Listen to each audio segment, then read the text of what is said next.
Hey everybody, I have got the pleasure of being joined by Leandros from Parabellum War Games, the creators of Conquest, with me on today's little Goblin audio interview. There will be some images attached to this and some links attached to this, so you can either listen to it in the background or you can actively watch along with us or flick between the two.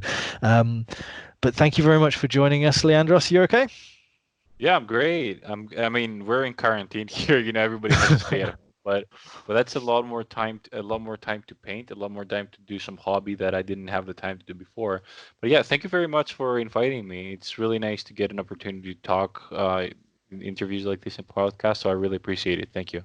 That's cool. I'm really happy you're joining us because this has been a game I've wanted to have a look at and get into for quite a long time since I first met you guys back in May 2019, just before you launched the game at UK Games Expo. Where it really caught my eye because it is a mass battle game which has some really interesting mechanics which we're going to go on to talk about a little bit later, which include sending out orders to your troops through a card system, choosing a predetermined order of activation, which has some mechanics which you can switch around with, and a really interesting mechanic as to how units are deployed, which makes it very different to other mass battle games in the sense that you don't deploy all your units 12 inches away from the edge of the board at the start of the game. They come in from the sides in waves, in reinforcements. You start the game with your smaller infantry, the ones that perhaps had scouted forwards into the battle first, and then your sort of siege infantry, your larger monstrosities start to come in and wade into the battle as the battle goes on. So it's very cinematic, very cool, and these guys have a huge amount of lore and time they've put into the story of this game, which makes it really interesting. So we're going to crack on and we're going to have a little chat about it. A lot of people ask us, for example, about why the scale is different, right? Or Mm. why to be very honest, is we do 36 millimeters, but Yeah. to be fair, it's not that different. The wargaming industry has upscaled the miniatures quite a bit. I believe we are long past the age of 28 millimeters. I believe only some Yeah. historical games do Yeah. that. But for example, they asked us, why do you guys do 36 millimeters, or why do you do things so distinctly, so different? And one answer is that I always give is that Conquest was a project to create a world, not just a project. Mm. So we wanted to create a game that would last and that's deeply rooted in its lore to sustain that. Yeah. This is Yep. this is what we posted today. This is, for example, a delve deeper into the differences of the Theos and Deos in the two kind of approaches to religion of the Hundred Kingdoms. Okay, that's cool. So, for example, they explain this. These are little snippets of lore that we really like doing because it gives you an understanding of the background of the lore, right? Because it fleshes Mm. out everything. So, for this article is about the concept of theos, the concept of deos, and the little, if I'd like, the little passages that give enough room for different interpretations and what these different interpretation might mean. So they're setting up a lot Right. of stuff. So That's cool. here, That's cool. so here, for example, this is another one that we did not yesterday, I think the day before, and it's about a little bit about one of the a myth. It has to do about with one of the military formations of the Hundred Kingdoms, and it's a little bit about this The myth last. around that. I don't want to spoil too much. I don't. But the thing is that these are small little things, Mm. right? That really give a good understanding of what conquest and what Ea is Yeah. the great. For example, uh, apologies if I'm spamming here. That's all right. That's all right. So, So, for and example, this one is about the legions before the break of the Hundred Kingdoms, mm, of what happened and what they were made a part of, and what happened after the breakdown of the what was an empire. So this is something that has driven a lot of our decisions. It has driven, for example, the what we release and when. the amount of art that we create and what kind of art we focus on. We're doing short stories. We finished up with the Nepenthe series, and these are 3 short stories that I'm gonna be link. These are for free, Yeah, right? I think I saw That, those in the community group because you've got that incredibly active community group where that this I'm pops up. that I'm sending you right now. So these are the links to that. These are the 3 PDFs. Yep. Essentially, this is the story behind the setting in the core set. So in the Mm. core set, you'll see it's the Hundred Kingdoms and the Spires, and Yep. there is a reasoning behind. It's the first time there was this conflict between the Spires and the Hundred Kingdoms, and it pretty much it explores first of all how the Spires look through a human eyes Mm. and the actual inner workings of the Hundred Kingdoms and what it means to live in that world and what it means to who inhabits it, who has power in this formation, this faction, Mm. and explores a lot of things, a little bit how magic works and so on. So this is great, and we have started one about the Duegom that explores the story of one of our characters, Alekaneros. He's one of the he's a Dwegom himself, and pretty much explains a little bit through his eyes how the Dwegom society works, what makes them distinctly different from other dwarven analogs, in fantasy overall, Yep. and pretty much it gives a reasoning of why there are these rising tensions and why they come out to the world of Ea to fight anew. So yeah, this is the part. This is a what we do on the lore side.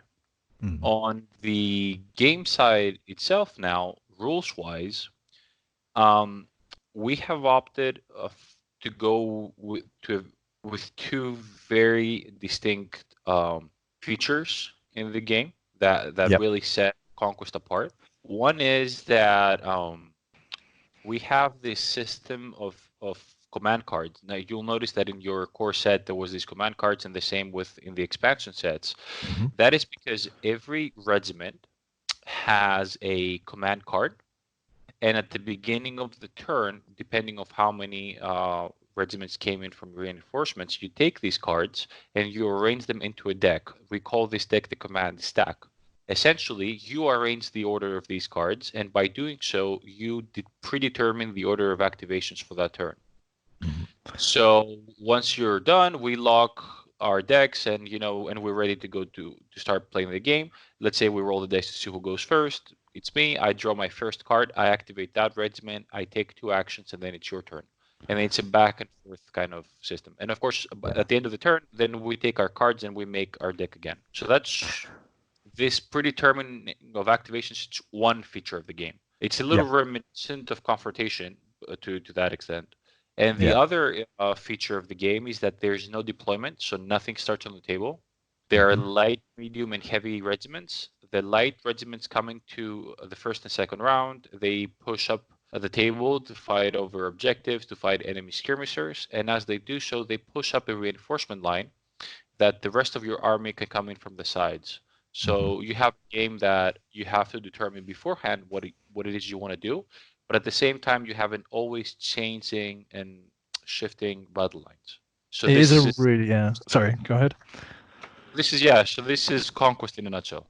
Yeah, it's a really interesting system because any other mass battle game, any other sort of rank and file flanking game has you, yes, pop everything down on the table edge, and then you take it in turns to move in.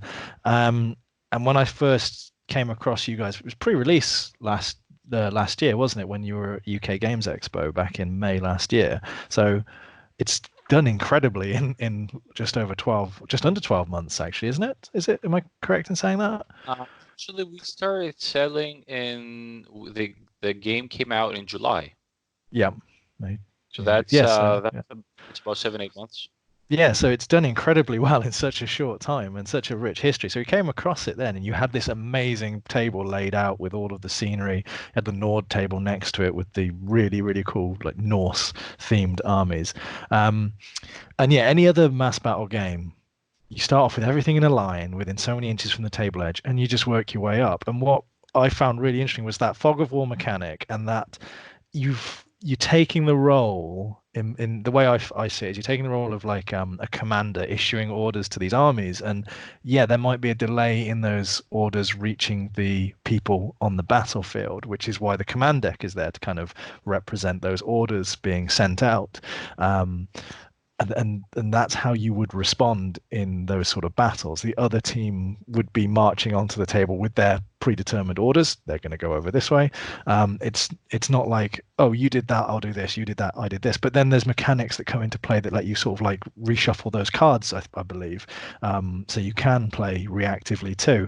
So it's like you lay out your plans beforehand and you try your best to stick to those, but then there's the uncertainty of battle, and it doesn't just come down to, oh, I'm going to counter this, I'm going to counter that, I'm going to counter this, and the only thing that lets you down is the dice rolls, which is what a lot of games have. It's just like, not quite rock paper scissors, but you do that, I'll do this in return, and then we'll see what the dice say. There's all this pre-planning and almost like this trap setting in Conquest. That's what I've gathered just from reading through the rule book, because I'm yet to play my first game. So am I correct in can you elaborate on that? Because that's what I've kind of have gathered, and that's what's made me quite excited to have a crack at my first few games. I think you're putting it very well, and I think it's very accurate because the game, when it comes to the actual mechanic, let's say, of combat, it follows quite a simple path. For example, we engage in combat. We see our class. Let's say for close combat, we have this class characteristic. Let's say is 2. The men at arms have a 2. So that means that for every attack, you have to roll equal or less than that. So if you have a clash of 2, you need to roll 1 or 2. That's if for every hit, the opponent goes straight to defense. And if they lose their injury roll, we call it, you take a wound. Now, for every wound that you take, other than ranged attacks, you also take a resolve test. Essentially, because in Conquest, the regiment will not run away. It's just individual soldiers will start running away.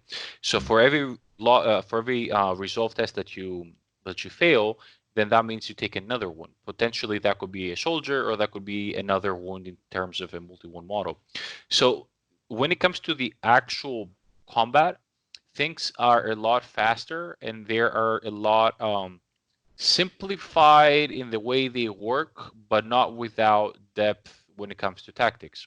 Yeah. We want to put the most of our effort and the most of our, let's say, focuses on strategic foresight. This is the skill. If there's one thing that we want to test with Conquest, it's your ability to be able to plan ahead, think of 2, 3, or 4 moves ahead, and be able to respond to the threats you believe your opponent will pose. So in that sense, that's exactly right. A lot of the game is being played when you determine that command stack. And of course, when it's time to activate that regiment, you might have a different idea in mind. And of course, you can choose these 2 actions. It could be, instead of charging who's in front of you, let's say, you can choose to march somewhere else. You always have that control, but you still have to activate with that regiment, right? Yep. And there are abilities that let you change the order that you've already placed the card, like not all the time, very scarcely. Rare. Yeah, They're that makes rare. sense. Because you don't want to just have a constant shuffle. Oh, I changed my mind, I'm going to do it differently. Because then that just takes you back to the you go, I go system, which is kind of what you've moved away from there. So what we do is that, so in every list, there is this character above all other characters, a warlord, let's say, that this warlord, depending on what the character is, has its own supremacy ability. Now, every character, if they become a warlord, they have their own unique supremacy ability, and that in many ways shapes the list you would like to make and who you would like to have as a warlord. Now, some of these abilities that can only be triggered once a game could have such effect. For example, the High Clone Executor from the Spires, his supremacy ability is to activate 3 cards at once without responding in between. So that's a very powerful ability. The spires overall, for example, through a Theromancer, might have the ability to push um, faster activation, but at the cost of decay. Your regiments start decaying, so they take all these extra damage, right? Because Yeah. they're pushing them beyond their physical limits, and so there's a repercussion to that. That's such an interesting ability. I really like that one, having a read about that and some of the units that the Spire have access to, like their Mimetic Assassin, and that ability to sort of.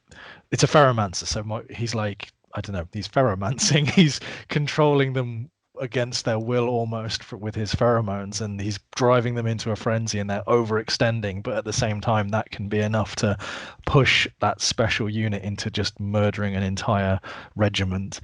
It's very, very interesting, that one. Sorry, go on. I was having a look at the supremacy abilities for the Hundred Kingdoms Actually, as well while you were what you say is quite right. In the Nepenthe trilogy, there's this battle, right? It pretty much shows there are these force-grown drones that they're very simple organisms. The concept is that everything that the spires do, they bioengineer to fight for them, right? They don't fight themselves. They're only very few.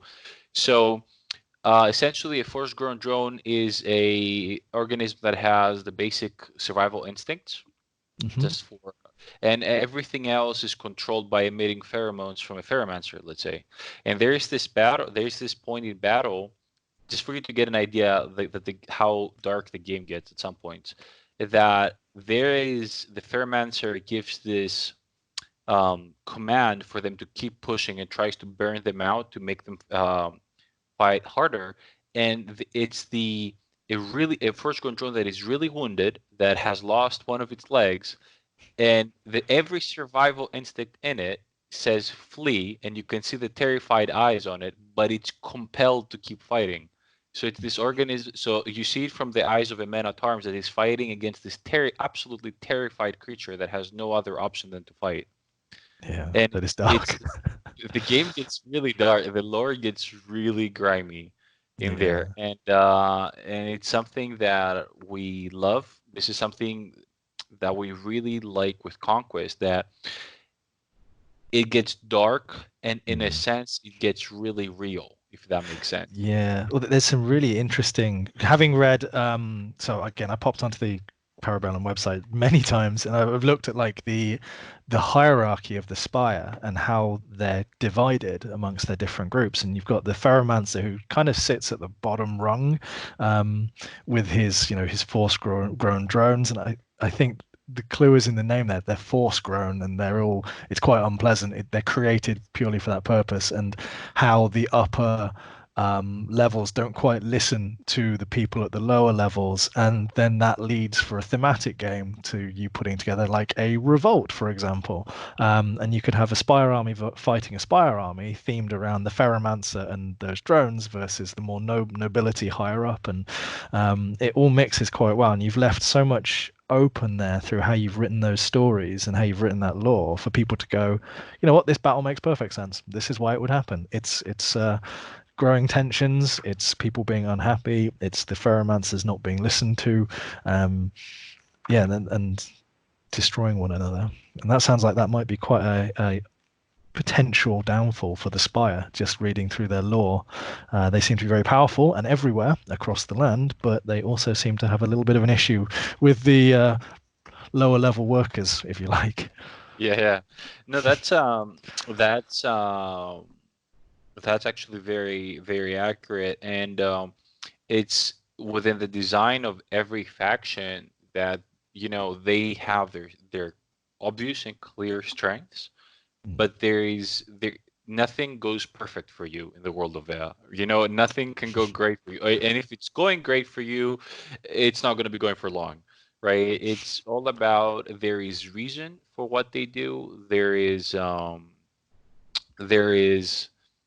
almost a rational thought behind even the most dark moments in the lore. And there is a unique line of thought that every faction follows that makes them their own, rather than that no one is evil just no one is evil, period, and then no one is acting the way they do just because the lore needs someone to act that way. Yeah, that makes sense. So yeah, that takes that. I mean, we've been working on the game for 3.5 years before it launched, and Okay. most of that work went into the stories and into the lore behind it. And so we, thankfully, we are at the point that we can have this level of depth exactly because it has been worked on for so long Mhm. before coming out. Okay. I guess that's the key, isn't it? If you have a world which is somewhat living and breathing and you can buy into, it makes the game so much more than just oh hey, Army A is against Army B, which is what a lot of wargamers are looking for. A lot of the mass battle gamers enjoy that, myself included. I like to know why my units are on there. It adds to the enjoyment of the game. I also like there's it's no good guy or bad guy, is it? It's depending on where you live and your perspective as to whether Yeah. you're good and bad. Um, with the Spire lists, for example, they obviously the units you get in, say, the core box are 100 kingdoms, so like your classic fantasy medieval kingdoms of men almost, and your spire, which is something I've never really seen that kind of unit before. They're clones, they're modified. I love the story behind the marksman clones. Again, when you're talking about the two different or several different kind of factions, all of the spire, because they don't necessarily all work as one. One particular army decided to add an extra arm to their archers, making them able to draw much more quickly, fire many more arrows, and basically overwhelm people with fire, whereas everyone else was going, no, we need better accuracy, we need to be more accurate. So one group of crazy cloners decided, yep, then we'll graft another arm on and we'll make them fire more arrows because we'll just swamp them with arrows. I haven't seen anything like that in the models, which is cool, but you don't see very many of the non-clone units, the units that haven't just been created. So is that something that I could look forward to having, like an elite army list, for example, of I don't know, massively genetically enhanced non-clones, for example? Yeah, and actually, I'll tell you, for example, let's say the differences between in the spires. You have the Mhm. underspire that we're Yep. talking again about the pheromones and so on, and we have the directorate, right? There's another one as well, but um, so from the side of the directorate, for you will see, for example, the Avatara. Avatara are almost like these creations of war. They are almost remotely being controlled by actual spires that are fighting from afar. You might see the lineage highborn, which is a huge character, brute size, that once again is controlled by a member of the directorate from afar because this is how they fight as sport for them. So you have these greatly and perfectly engineered, let's say, vehicles of war in a sense. They're huge, that they are supported by their clones. The Vanguard clones and the Vanguard clone infiltrators are clones, and they're elite infantry. The marksman clones, of course, and then they're gonna be. We're gonna have the incarnate sentinels. That these are, these really point expensive but yet elite force that they aspire. And on the other side, you can go full horde and just Mm. brute drones, force-grown drones, bound clones, bound drones. Sorry, berserker drones. All these Strix. There's all these things that are coming that go on the complete other side. And of course, there's always the option of combined arms approach. But the key for what we want to do is that we want to allow every faction to be able to thematically center itself around a single of its subfactions. Yeah. And later on, as we have more and more releases, we want to be able to allow players to create thematic lists with appropriate rules if they play within this one subfaction. Yeah. That's cool. I have this like mental image of just the horde army of the force grown anythings and brute drones and like several ferromans. There you go, guts.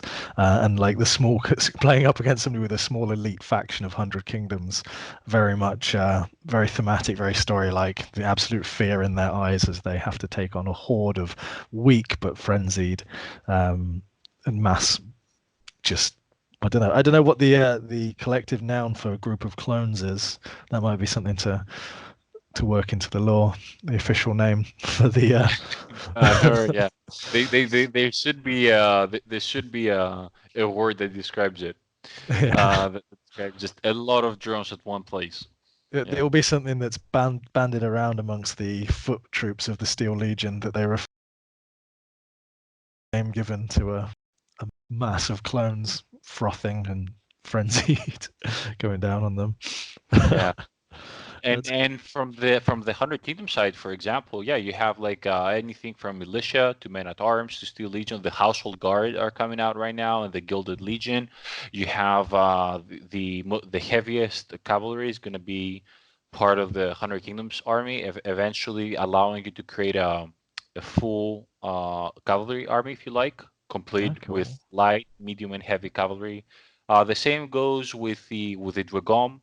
You can have the tempered, for example, that it could be, everything that is mainstay army, like the Hold Wars, the Hold Ballista, the Ray, the Rag, Caraway, and so on. And then from the other side, you can have the complete other side. That's the Ardent, that is the Flame Berserkers, the Inferno Automata, the Hellbringer Drakes. You can have every subfaction has intrinsically stark differences from each other. The same thing with the Nords. You can go with the Raiders. You can go, with the more human-centered faction, but you can also go towards the more monsters. Bring the Vargs. Bring the packs of rhinos and wolves and the big monsters and giants. Right. So every faction has that within it, and it's intrinsic to their design. And also there is a reason why these things that, although are very different within each other, coexist in the same faction. And that's very important, that the lore allows us to explore these differences and how they, even though these differences come together under a single faction. And of course, the next two factions that are coming out, we're going to be having a total of 16. The wow. next I two didn't know that. factions are, let's say, orc analog. So we're talking about sentient. Think of a sentient orc that is very Aztec influenced and Okay. rides dinosaurs. Okay, that appeals. That appeals. I'll have to And get a look at but those. but the difference is that they're quite intelligent. Is just, I'm gonna spoil a little bit the lore. Is just they were recently in terms of the world created, and therefore they are struggling to find a sense of identity. And you're going to notice how right now they're just building up their own culture. So you're going to notice a lot of tribalism, a lot of things coming though from an intelligent perspective. So Okay.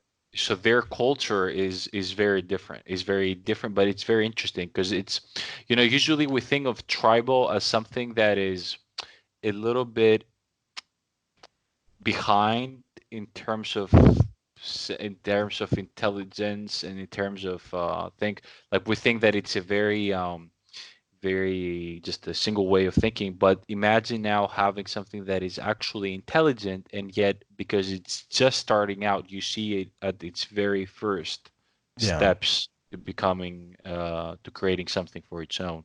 So Mm. that's going to be the Wadrun, as they're Okay. called. And they're absolutely one of my favorite factions that we're going to be teasing some miniatures as we can. We already have some, and I'm absolutely ecstatic about them. And That then sounds of really course we cool. have our undead analog. Mm. Imagine of Raman aesthetic, so no zombies and so on. Yeah. And Yeah. I think that the game mechanic that would describe them the most is that they are powered, let's say, by this of power that is divided amongst all of them. The less of them they are, the larger the concentration of power to the ones that remain. Right, that's a very interesting mechanic because So on the there is surface this of it, yeah. balance to be made between having too many and weak, Mm, or having too few and very strong, mm, but with not enough board presence to yeah, cover everything. that's interesting. And I'm assuming like a big Titanic giant unit would draw more away from that overall level of power than say a smaller regiment, and that's going to be how you kind of balance the points cost there. So you could have a giant, very concentrated few, like you say, but one would fall, the other two would become stronger, but you would have very little board presence. Is that right?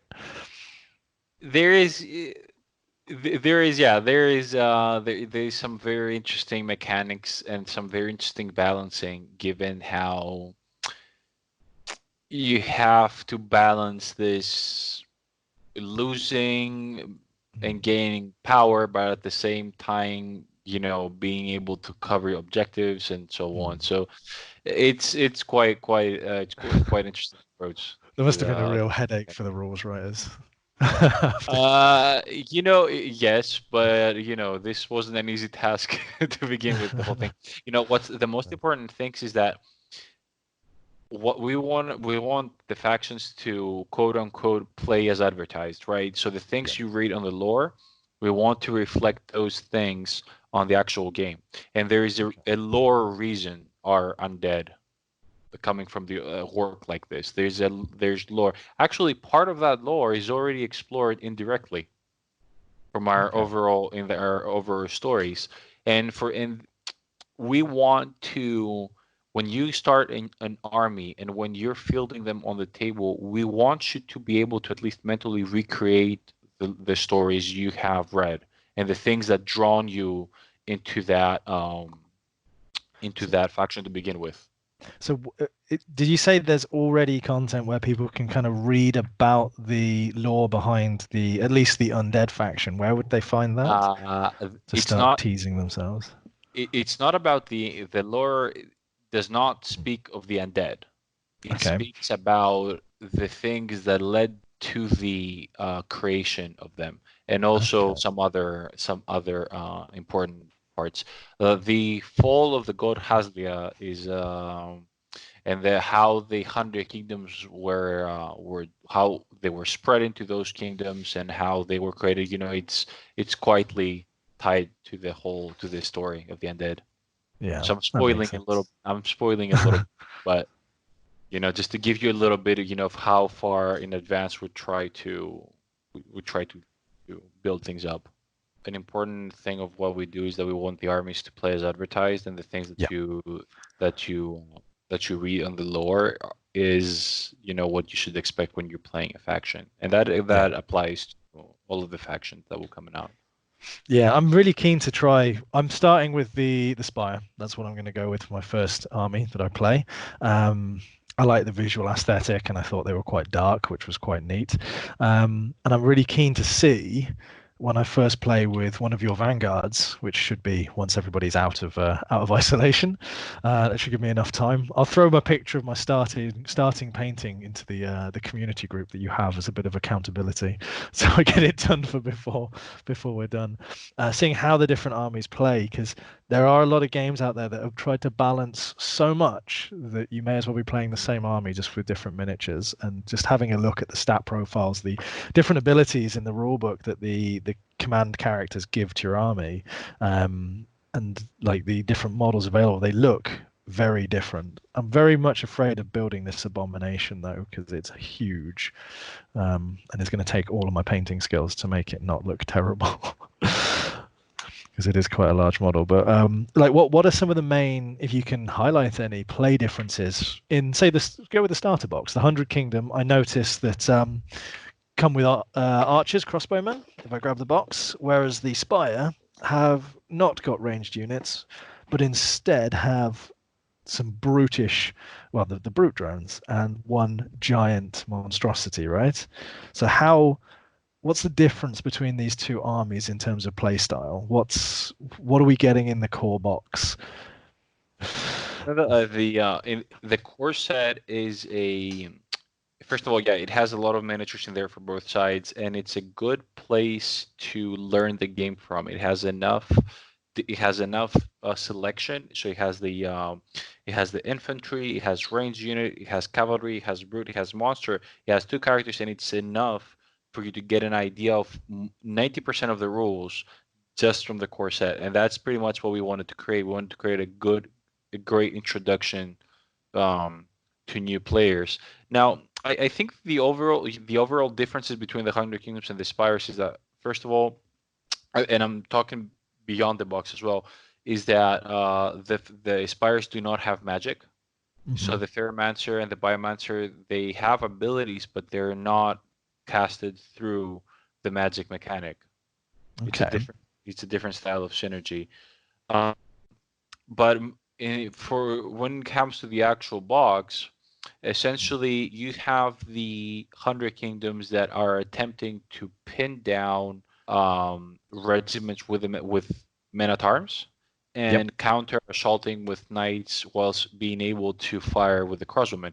The thing is that because the brutes and the monster are a different size from infantry, it means that range units can see them even through friendly regiments. Right. So over the top. So does that allow shooting into combat then because of the That's size right. of that? That's right. Right. Okay. That's That's right. cool.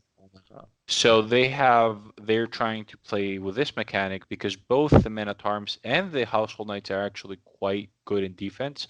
The Yep. knights have a defense of 4 from the front with their shields, and the men at arms have a defense of 3 on the front with their shields. And then what we suggest players is that they expand these forces by adding a regiment of Steel Legion for the 100 Kingdoms, because that brings another defense 3 but cleave 2 regiment. Essentially, that's an armor piercing in combat. And Yep. then the marksman clones from the Spire side, that it's the archers, a lot of shots, but no armor piercing.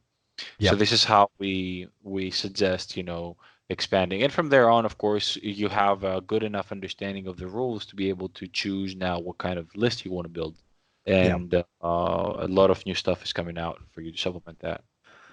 It's very, very cool. Yeah. I can see exactly what you mean now. You've got the rank and file troops with the swords and the shields who are essentially like your anvil, the ones that are hopefully going to tie up the movement of the larger, very threatening, very imposing brutes. And when that happens, your other characters either smash to the side of them, taking them out, or yeah, you hail down with the archers and maybe get your knights onto the force-grown drones, because you get a lot of those as well. But then that abomination, that just is a complete spanner in the works because that's huge and incredibly lethal with the what was the stat profile of the abomination? The So abomination, you'll notice that the abomination can take a lot of damage from the men at arms. A thing is that in this yeah. game, anything that is hitting usually Hmm. does a lot of damage, and that's Yeah. something that's one of the things that is happening a lot in Conquest is that you always hit somewhere hard, but of course because it's a you go I go system, you get hit hard from somewhere else. So it's always something you have to keep in mind. But the abomination in the core set, yeah, it's the centerpiece of your army. It's really good. It's fast and it hits really hard. In a full-on game of Conquest, usually the abomination is a flanker, a really good striker flanker. It's not the kind of monster that can hold the line. It is. I mean, for anyone who is thinking of picking up the core box, obviously the value of the contents of the core box is incredible. Um, you've got a whole host of online resources which are well worth looking into. You've got the short stories and stuff, which is great for kind of getting your. I find if you get your head into the game in that sense, it becomes that much more enjoyable to build and to paint and to start looking at your army. But also the other place that people need to be looking is Facebook, particularly on the Conquest Last Argument of Kings like community page, because you guys at Parabellum are incredibly active with the community. I see yourself posting quite a lot in the group, showing off, what's coming. There's lots of active players. You'll be able to find players in the area to play with, and that's really nice to see because I mean, you know, it is a newer game, and everyone who has played it has really enjoyed it. And it's got quite a good following already. So I'm really keen to see more people get involved and have a look at it. But yeah, I just can't kind of emphasize enough just how supportive the Parabellum Facebook and social groups are with the vanguards that you have who play the game and help demo the game around stores. And I think that's one really important part of tabletop gaming, because lots of us who play tabletop games, we maybe play once a week unless we have loads of free time, and the rest of our time is actually spent kind of theory crafting about the game we play, or looking at the stories for the game we play, or deciding what army we want to build next, things like that. And that's where the community helps. So the actual time spent playing on the tabletop, I find personally, is with my life is very little compared to how much time I spend reading the additional resources, interacting with the other players on, say, a social media group, and building army list after army list after army list and things like that. So the Conquest guys have done a really good job with that as well. So yeah, anyone interested in picking up the core set or getting into it, your first port of call is probably join those groups, place your order for the core box, and while you're waiting for it to come, start reading those stories as well. I think it would be a fair shout. Absolutely. And also we are very active on our Discord as well. We do live FAQs that, we join in and we invite, people to ask us anything that they want to ask. And we're having a very good time when we do that. And we're working up to, being able to do that through video and streams, and to do all these things. We are working to become even more active than we already are. And we are really take pride in this. We really want to be, out there, and we want people to get to know us on a different level than just, these anonymous figures behind a screen. We want people to know us and see that we are as much of into this game as they are. And it's good, especially on Facebook groups and so on, to be able to know us by name and know what we're about, and being able to ask us, on a personal level, the things that they want to ask us. Yeah, interact with the developers, for example, know that the developers care and that they're actively improving, working on expanding the game is always really cool. But yeah, I think that's an awesome sort of roundup on everything what is Conquest, who you guys are, how to get involved, and what to look forward to. So that's awesome. I'll let anybody else who's still interested, who's listening, to follow the links underneath the little video, audio, however we decide to put this up, and also in the newsletter that this will be attached to as well for all the Goblin Gaming customers. There'll be plenty of links for you to follow in there to find out more information, including things like the army builder and the short stories, which you'll be getting over the next couple of weeks, because this is going into several installments of the newsletter as well, so we can do a good rundown. So thanks very much for listening, everybody, and thank you so much as well, Leandros, for giving us your time so that we can actually talk about Conquest. I'm personally really keen to finish building my Spire, and I'll be seeing quite a few of you guys probably in the Facebook group as well, as I start to pop little pictures in there too while I enjoy my journey. Great. Well, thank you a lot for having me. It's always great to do these podcasts, these talks. So I really appreciated you inviting me over. No, it's a pleasure. You've been doing me a good favor. Thank you. Take care. Cool.